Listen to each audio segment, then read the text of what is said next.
Diamond city સુરતમાં નશાબંધીના કાયદાના લીરે લીરા ઉડાડતો એક કિસ્સો પ્રકાશમાં આવ્યો છે। શહેરના સરથાણા વિસ્તારમાં આવેલ યોગી ચોક ખાતે એક યુવક જાહેરમાં ગાંજાનું સેવન કરતો કેમેરામાં કેદ થયો। સોશિયલ મીડિયામાં વિડીયો વાયરલ થયાના ગણતરીના કલાકોમાં સરથાણા પોલીસે ત્વરિત કાર્યવાહી કરી યુવકની ધરપકડ કરી।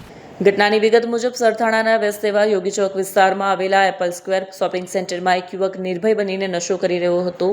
આ યુવક ખુલ્લેઆમ રોલિંગ પેપરમાં ગાંજો ભરી રહ્યો હતો અને ત્યારબાદ ત્યાં જ તેનું સેવન પણ કર્યું। આ દ્રશ્યો ત્યાં હાજર કોઈ વ્યક્તિએ પોતાના મોબાઈલમાં કેદ કરી લીધા।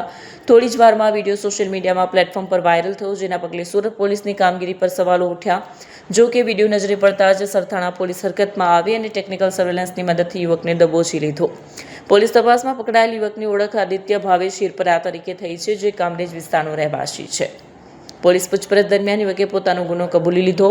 સુરત પોલીસ હાલમાં ડ્રગ્સ અને નશાના કારોબાર સામેનું ડ્રગ્સ ઇન સિટી અભિયાન ચલાવી રહી છે। ત્યારે જાહેરમાં આ રીતે નશાનો વિડીયો વાયરલ થતા અનેક સવાલ ઊભા થયા છે। સરથાણા પોલીસે યુવક વિરુદ્ધ કાયદેસરની કાર્યવાહી હાથ ધરી છે અને તે ગાંજો ક્યાંથી લાવ્યો તે દિશામાં પણ તપાસ શરૂ કરી છે।